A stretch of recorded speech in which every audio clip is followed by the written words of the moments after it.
Hey guys 50 days ஆட்டுக்குட்டியில் நம்ம இன்னைக்கு இருக்கா பார்த்தீங்கன்னா டே 37. ஸோ நிறையா பேர் கால் பண்ணிகிட்டே இருக்கீங்க அந்த லாட்டோட தனி ஃபோட்டோ எடுக்க சொல்லி. எனக்குமே வந்து குட்டிங்க 4 நாள் ஆச்சு, இன்ன வரை என்னால் அந்த தனி ஃபோட்டோ எடுக்க முடியல. ஸோ நாளைக்கு வந்து செப்பரேட்டாக தனித்தனியாக பிரித்து ஃபோட்டோ எடுத்து வீடியோவோ அப்லோட் பண்ணுறேன். நான் கொஞ்சம் வேலைங்க வெளியே கொஞ்சம் ஓடிட்டு இருக்கனால, இல்லைனா நம்ம லாட் வந்து அடுத்த நாளே போட்டுடலாம்.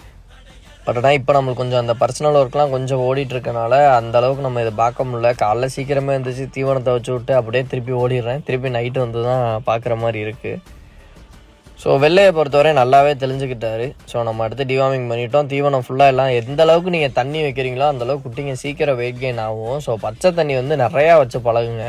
ஏன்னா பச்சை தண்ணி வைக்கும் போது என்ன ஆகும்னா, அதிகமாக அந்த உடம்புல தண்ணி பச்சை தண்ணி குடிக்க உடம்புல உள்ள சூடு எல்லாமே தனியாக ஆரம்பிச்சிடும். ஸோ சூடு தணிஞ்சாலே குட்டிங்க சீக்கிரம் வெயிட் கெயின் ஆக ஆரம்பிச்சிடும்.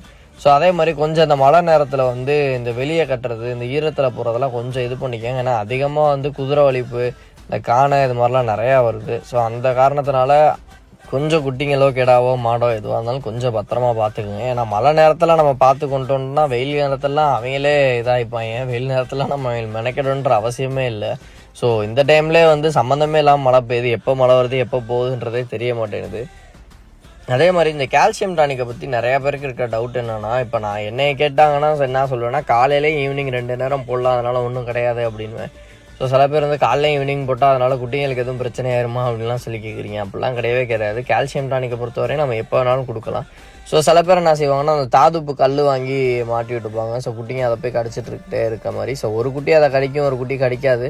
ஸோ அப்படின்றப்போ நம்ம இந்த டானிக்காக கொடுத்துட்டோம் அப்படின்னா நார்மலாக எல்லா குட்டிங்களுமே கடிக்க ஆரம்பிச்சிடும். ஸோ கெடாவை பொறுத்தவரையும் நம்ம ஒரு 10 ml போடலாம். எனக்கு போட்ட இந்த பிராண்டை பொறுத்தவரையும். ஸோ குட்டிங்களுக்கு ஒரு 5 ml எப்பயுமே போட்டுருவேன். ஸோ இப்போ இந்த லாட்டோட குட்டிங்க, ஸோ அந்த கருமரெல்லாம் முடிஞ்சிருச்சு, கண்கருப்பு முடிஞ்சிருச்சு. ஸோ இப்போ தான் ஓரளவுக்கு எல்லாம் நல்லா தீனி சாப்பிட ஆரம்பிச்சுட்ருக்காங்க. ஆனால் வந்த புதுசில் இதுவுமே சாப்பிட மாட்டாங்க. ஸோ இப்போ ஓரளவுக்கு சாப்பிட ஆரம்பிச்சுட்டாங்க. ஸோ அந்த மூளையை பொறுத்தவரையும் தான் நம்மளால் போயிட்டு இந்த சைடு கிராஸ் ஆகி வர முடியல. ஆளை ரொம்ப அடிக்கிறான். இது கொம்பு இருந்துச்சுன்னா இன்னும் என்ன பாடுபடுத்துன்றதான் தெரியலை நம்மளுக்கு. கொம்பு இல்லாமல் இந்த அளவுக்கு சேட்டை. ஸோ நாளைக்கு கண்டிப்பாக எல்லா குட்டிங்களோட வீடியோவும் ஃபோட்டோவும் தனித்தனியாக எடுத்து அப்லோட் பண்ணிடுவோம்.